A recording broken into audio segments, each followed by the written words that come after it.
tentang seorang bernama Yairus. Yairus ini pendeta, kepala rumah ibadat di Israel. Anaknya sakit keras dan hampir mati. Lalu dia dengan katakanlah ya reputasi dialah sebagai pendeta pada waktu itu, guru Alkitab, guru hukum Taurat. Dia pikir ya sudahlah, gengsi-gengsi, aku datang saja kepada Yesus, minta tolong supaya anakku yang sakit itu sembuh, saudaraku. Saudaraku, sementara dia pergi mencari Yesus dan menjumpai Yesus, anaknya mati, saudaraku. Pada waktu dia berjumpa dengan Yesus, dia mohon banget supaya Yesus mau datang ke rumahnya dan menyembuhkan anaknya itu. Saya bacakan bagi kita semua Markus pasal 5. Markus pasal 5 ayat yang ke-21 sampai 24. Markus pasal 5 ayat 21 sampai 24. Sesudah Yesus menyeberang lagi dengan perahu, orang banyak berbondong-bondong datang lalu mengerumuni dia. Sedang ia berada di tepi danau, datanglah kepala rumah ibadat yang bernama Yairus. Ketika ia melihat Yesus, tersungkurlah ia di depan kakinya. Oh, saudara, di sini terkadang saudaraku orang tidak seperti Yairus. Kalau saudara mau disembuhkan secara mujizat, tirulah Yairus, saudaraku. Dia tersungkur, saudaraku. Saudara tahu tersungkur artinya hidung ini menyentuh tanah atau menyentuh bahkan ujung daripada kaki Yesus itu. Saudara yang merindukan kesembuhan, tirulah Yairus, saudara. Jangan berdoa santai, jangan berdoa seperti seperti tidak butuh begitu, saudaraku. Nah, saya lanjutkan. Ayat 23, dan memohon dengan sangat kepadanya, anakku perempuan sedang sakit hampir mati, datanglah kiranya dan letakkanlah tanganmu di atasnya, supaya ia selamat dan tetap hidup. Lalu pergilah Yesus dengan Yairus, dengan orang itu. Orang banyak berbondong-bondong mengikuti dia dan berdesak-desakan di dekatnya. Jadi mereka jalan menuju rumah Yairus. Ada perempuan pendarahan. Dan perempuan pendarahan ini sempat katakanlah menghentikan langkah Yesus. Dan saudaraku, itu mungkin cukup lama, ya, mungkin ya beberapa menit terjadi tanya jawab, orang itu sembuh dan sukacita si perempuan ini. Lalu Yesus melanjutkan perjalanannya di ayat 35. Ya, ayat 35 menuju rumah Yairus. Setelah menyembuhkan, atau katakanlah setelah perempuan pendarahan itu sembuh, kemudian mereka melanjutkan ayat 35. Ketika Yesus masih berbicara, datanglah orang dari keluarga, family, kepala rumah ibadat itu, ya pendeta itu, dan berkata, anakmu sudah mati, apa perlunya lagi engkau menyusah-nyusahkan guru? Terkadang saudaraku, family bukannya memberi kekuatan, keluarga bukannya memberikan jalan keluar atas masalah kita, malah menakut-nakuti. Inilah saudaraku, ya terkadang dalam keluarga begitu, bukannya memberi support, malah melemahkan. Untuk apa kau panggil lagi Yesus, anakmu sudah mati. Ayat 36. Tetapi Yesus tidak menghiraukan perkataan keluarga Yairus dan berkata kepada Yairus, jangan takut, percaya saja, just believe. Percaya saja, jangan takut, percaya saja. Oh, saudara, padahal anaknya sudah mati. Lalu Yesus tidak memperbolehkan seorang pun ikut serta, kecuali Petrus, Yakobus dan Yohanes, saudara Yakobus. Mereka tiba di rumah kepala rumah ibadat, dan di sana dilihatnya orang ribut, menangis dan meratap dengan suara nyaring. Sesudah ia masuk, ia berkata kepada orang-orang itu, mengapa kamu ribut dan menangis? Anak ini tidak mati tetapi tidur. Tapi mereka, keluarga Yairus, menertawakan dia. Maka diusirnya semua orang itu. Lalu dibawanya ayah dan ibu anak itu, dan mereka yang bersama-sama dengan dia masuk ke kamar anak itu. Lalu dipegangnya tangan anak itu, katanya, Talita kum, ya, yang berarti, hai anak, aku berkata kepadamu, bangunlah. Anak yang mati itu, saudaraku, ya. Seketika itu juga anak itu bangkit berdiri. Ini bahasa Inggrisnya immediately, artinya in the twinkle of, dalam sekejap mata. Kalau kita berkedip, seperti berkedip itu saudaraku. Seketika itu juga anak itu bangkit berdiri dan berjalan, sebab umurnya sudah 12 tahun. Semua orang yang hadir sangat takjub. Nah, memang saya berpindah kepada cerita ini, tetapi ini maksud saya menunjukkan bahwa Tuhan mau orang mengalami kesembuhan. Tuhan mau agar setiap orang mengalami mujizatnya. Tadi orang buta, kemudian cerita orang lumpuh, sekarang orang yang mati, saudaraku. Semua Tuhan tolong. Jadi apa misalnya orang bilang saya buta, glukoma, apapun, mata kering, harus ditetes. Saudara yang kasih dalam nama Yesus Kristus, jangan takut. Saya teringat lagi untuk Ibu Pendeta Selprida Sinaga. Malam ini malam kesembuhan dalam nama Yesus. Malam ini malam mujizatmu dalam nama Yesus. Segala hal yang berkaitan dengan kesehatanmu malam ini, Tuhan mau engkau sembuh. Tuhan mau engkau pulang ke rumahmu. Tuhan mau engkau bersuka cita. Tuhan mau engkau kembali melayani Tuhan. Haleluya. Nah, bagaimana caranya untuk meraih kesembuhan dan mujizat? Nah, ini saudaraku tentu ada caranya ya. Bukan cara-cara bagaimana, tetapi tentunya ada step-step yang harus kita lakukan begitu saudaraku. Nah, kita melihat Bartimeus dalam Lukas 18 ayat 38. Lukas 18 ayat 38, lalu ia berseru, Bartimeus berseru, Yesus anak Daud, kasihanilah aku. Inilah langkah pertama bagi setiap orang yang sakit, apapun penyakit saudara. Untuk Mami Lorena yang mungkin sedang menyaksikan siaran ini, yang ada katakanlah urat saraf terjepit di tulang belakang punggung L4, L5. Dan kadang-kadang itu harus dibedah, dioperasi. Tapi itu tidak menjamin juga untuk sembuh. Malam ini malam mujizat bagi Mami. Mari lihat apa kata Bartimeus. Yesus anak Daud, kasihanilah aku. Saudara, ketika saudara yang merindukan kesembuhan dan mujizat, datanglah kepada Tuhan dalam doa. Tuhan Yesus maksud saya, mohonkanlah belas kasihan saudara. Mohonkan belas kasihan Tuhan turun atas saudara. Terus dia berteriak-teriak, Yesus anak Daud, kasihanilah. Ketika saya pada tahun 91, saya ini sakit liver, saudara. Jadi perut saya ini udah bengkak, udah keras. Ya, karena sirosis kalau kata dokter. Jadi kan saya untuk hidup itu kecil sebenarnya. Ya, tetap hidup tapi lama-lama meninggal karena kalau levernya makin keras, akhirnya lever tidak berfungsi, saya pasti meninggal. Lalu orang-orang bilang begini, yang berkunjung atau dokter udah kenal dengan orang tua saya. Karena saya dulu masih muda begitu, walaupun ketika dokter-dokter datang biasanya panggil saya nama, padahal saya sudah pegawai di perusahaan itu.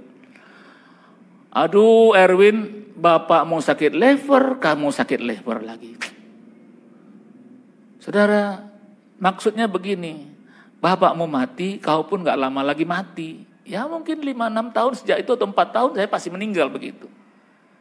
Saudara, selama masa perawatan itu, saya hanya bilang Tuhan kasihanilah aku. Saya doa pagi, karena saya harus bed rest, mandi pun gak boleh.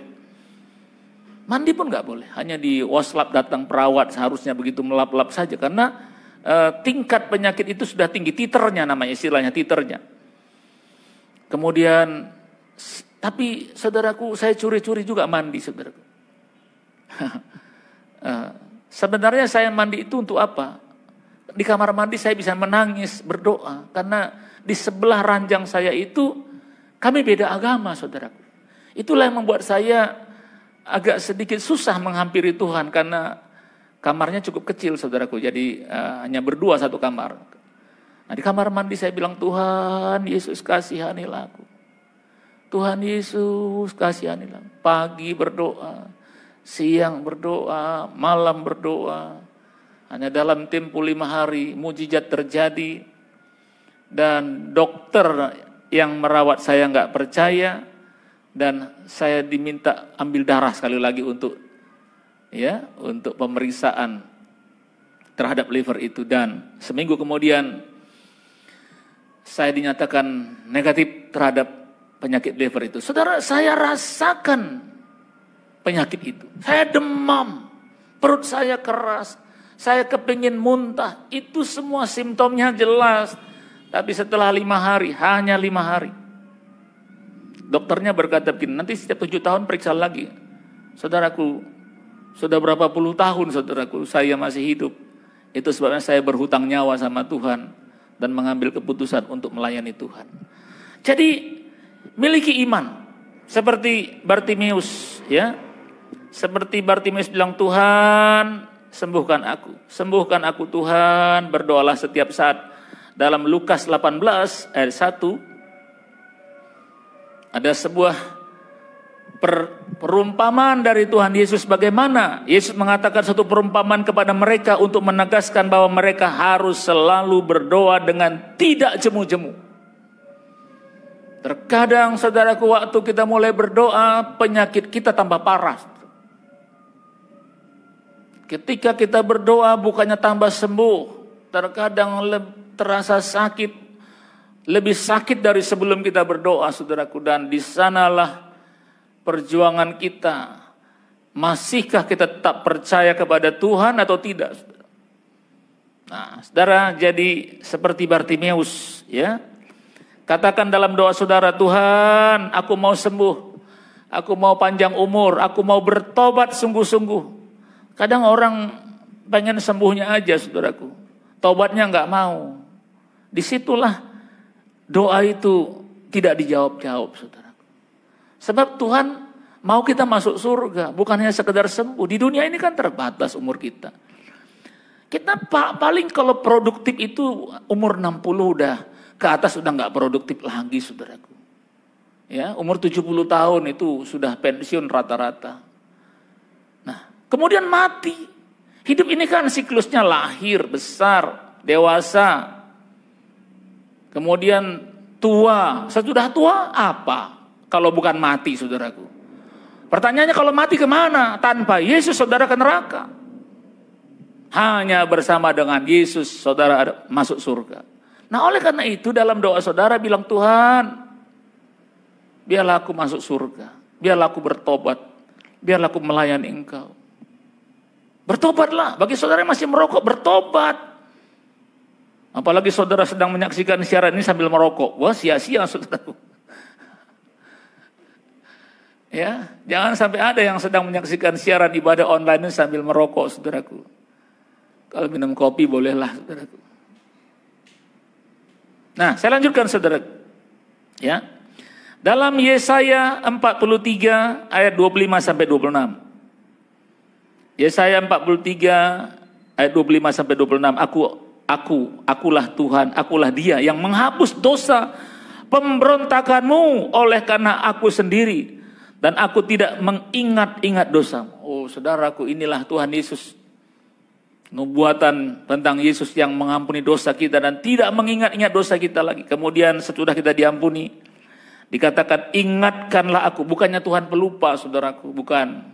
Tuhan gak pernah jadi orang yang tua dan kemudian mulai latah atau lupa. Enggak. Ini maksudnya, marilah kita berperkara. Ya, ini bukan juga ke pengadilan, saudaraku, tapi artinya diskusilah. Kemukakanlah segala sesuatu supaya engkau nyata benar. Oh, saudaraku, waktu saya didiagnos dokter, katanya, wah ini mandul, ini nggak bisa punya anak. Itu bahasa saya, tapi bahasa dokter waktu itu, Ya mirip-mirip seperti itu. Dokter tidak boleh. Dokter punya kalimat-kalimat yang tidak, tapi sebenarnya seperti itu. Saya bilang, Tuhan, kalau kau berikan aku anak, aku mau melayani Engkau Tuhan sepenuh waktu. Tuhan berikan. Saudara yang kasih dalam nama Yesus Kristus, apa yang menghalangi terjadinya kesembuhan? Dosa. Terus berdosa. Terus tidak mau bertobat. Orang yang buta ketemu dengan Tuhan Yesus Kristus, kemudian bertemu dia. Dia nggak tahu bahwa itu Yesus. Yesus berkata, jangan lagi berbuat dosa supaya tidak terjadi yang lebih parah, lebih buruk. Oh, dia kaget. Berarti Bapak yang menyembuhkan saya. Iya, saya Yesus, saudaraku. Jangan terus-menerus berbuat dosa. Mari ambil keputusan. Ambil keputusan Tuhan. Aku mau mengampuni orang-orang yang berbuat jahat kepadaku. Aku mau mengampuni. Saudaraku, seringkali penyakit kanker itu disembuhkan hanya karena pengampunan. Saya baca banyak jurnal, saya banyak buku-buku baca, buku-buku rohani. Dan saya katakan saya heran. Ketika orang itu didiagnos tentang kanker, bahkan sudah parah. Ada satu buku menerangkan bahwa ketika orang itu didiagnos, dia kanker, apa yang diambilnya keputusan? Keputusannya adalah dia pulang ke rumah dan membaca Alkitab tiap hari karena dia pikir dia akan mati. Kalau dia mati, nanti dia sudah katakan dalam keadaan suci, karena tiap hari dekat hadirat Tuhan, dia akan masuk surga. Ternyata bukannya mati. Ia tetap hidup, malah hidup. Dokternya bertanya, berobat di mana?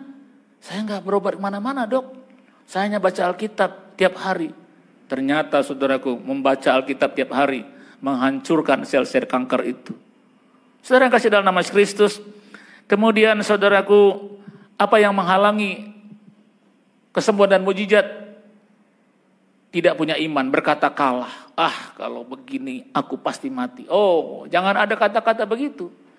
Walaupun mungkin gejala penyakit itu mulai terasa dalam diri kita, katakan, oleh bilur-bilur Yesus, saya sudah sembuh. Makin kita ucapkan, terkadang makin datang rasa sakit itu, saudaraku. Ya, makin datang dia. Tetapi pada saat kita sakit itu, saudaraku, tetap ucapkan janji Tuhan. Tuhan, Engkaulah kekuatanku, Engkaulah kesembuhanku. Terus ucapkan, saudara. Dan Alkitab berkata, saya tutup saudaraku dengan Lukas 18 ayat yang ke-42-43. Alkitab berkata, saudaraku, lalu kata Yesus kepadanya, kepada Bartimeus, melihatlah engkau, imanmu telah menyelamatkan engkau. Bukan Yesus yang menyembuhkannya, saudaraku. Tapi imannya kepada Yesus itu yang menyembuhkannya. Yesus tidak meletakkan tangan. Yesus tidak katakanlah mengadakan demonstrasi kuasa Tuhan. Yesus hanya bertanya, mau apa? Aku mau melihat. Aku orang buta. Yesus berkata, melihatlah engkau. Imanmu telah menyelamatkan engkau. Inilah hebatnya kuasa iman, saudaraku. Imannya yang menyelamatkan. Orang buta itu bukan didoakan oleh Yesus. Yesus hanya berkata, sudahlah, melihatlah. Imanmu telah menyelamatkan engkau. Hari ini, malam ini. Siapapun di antara saudara yang sedang sakit. Hari ini, imanmu telah menyembuhkan engkau. Amin. Mari kita angkat pujian, saudaraku. Tuhan, engkau ajaib bagi.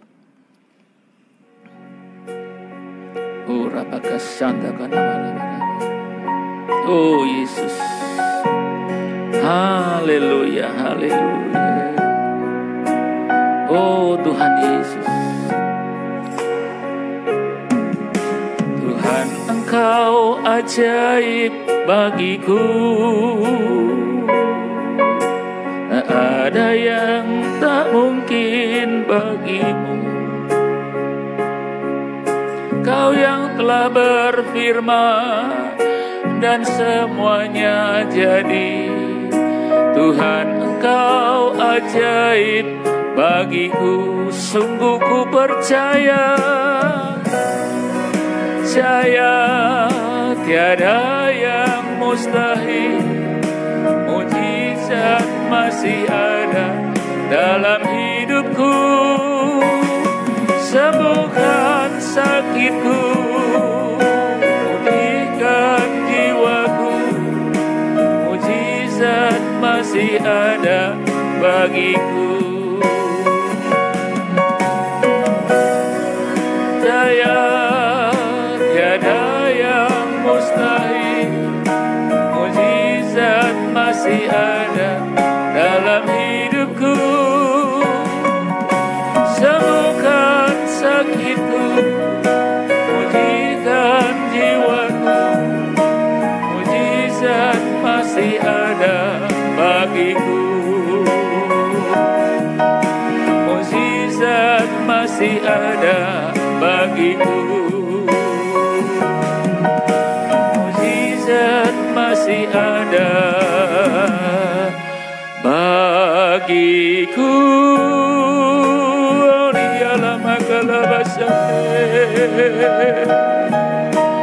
oh Yesus yang ku kasihi, oh dialah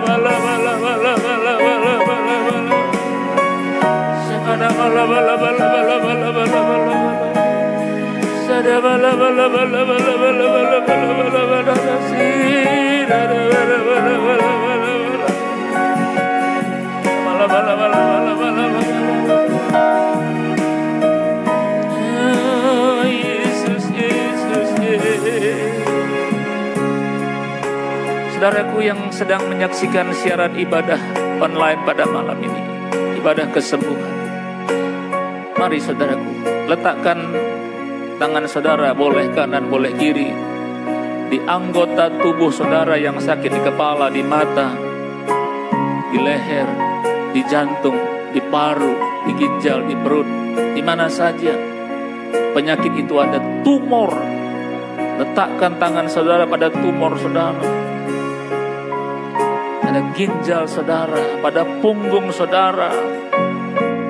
Kak Selfrida, Pendeta Selfrida Sinaga, letakkan, atau boru kita meletakkan tangannya di perut mama itu, letakkan. Mami Lorena, letakkan tangan di punggung. Mas Agus di Tanjung Pinang, yang hari ini ke dokter urolog katanya, mungkin ada batu ginjal atau apapun. Letakkan tangannya Mas Agus di kiri, atau dibantu dengan ibu. Urala bakasana. Malam ini malam mujizat untuk kakakku, Kak Lina, Bang Saul, siapapun yang sedang ada persoalan dengan kesehatan. Yesus sanggup melakukan mujizat. Anak Yairus itu sudah mati, bangkit lagi. Kuasanya tidak berubah. Oh ralabasanda kana. Tuhan, Kau melihat tangan-tangan yang terangkat di hadapan hadirat-Mu, tangan-tangan yang berserah kepadamu, tangan-tangan yang menyadari tanpa Tuhan kami tidak bisa berbuat apa-apa. Malam ini belas kasihan-Mu lah turun atas hidup kami. Engkau menghendaki kami sembuh dan berumur panjang. Tuhan, biarlah Tuhan kesembuhan dan mujizat terjadi atas setiap anak-anak-Mu. Dalam nama Yesus, dalam nama Yesus, kanker, tumor, liver, penyakit ginjal, penyakit paru, penyakit apapun yang diderita oleh Mas Agus di Tanjung Pinang, di ginjalnya dia, dalam nama Yesus, aku perintahkan penyakit itu tinggalkan tubuh setiap anak-anak Tuhan. Di dalam nama Yesus Kristus, aku tolak penyakit itu. Tinggalkan tubuh setiap anak-anak Tuhan, sebab mereka telah ditebus dengan mahal, dengan darah Yesus yang berkuasa. Jadilah sembuh, jadilah sembuh, jadilah sembuh, jadilah sembuh, jadilah sembuh dalam nama Yesus. Ora kata kasar labakal masana bala bala bala bala bala bala bala. Urabatasan dakana bala bala bala bala bala bala.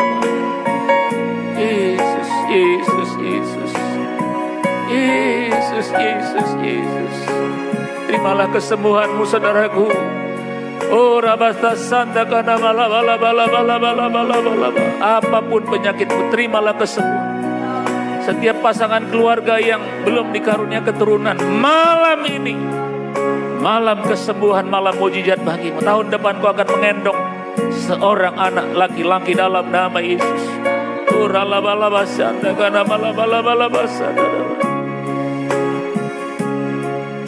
Tuhan, Engkau ajaib bagiku.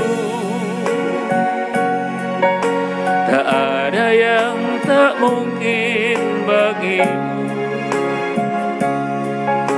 Kau yang telah berfirman dan semuanya jadi.